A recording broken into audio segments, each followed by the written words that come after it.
করবো ছোলা মাখা। আমরা নিয়ে নেব ছোলা, তারপরে নিয়ে নেব শসা,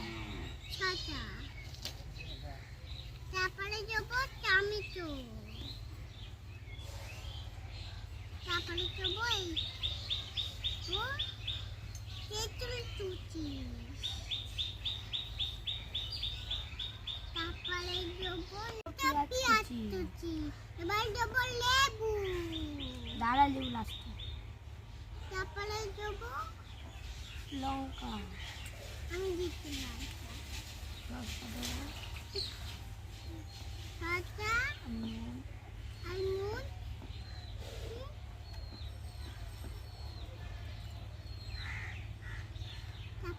লেবু,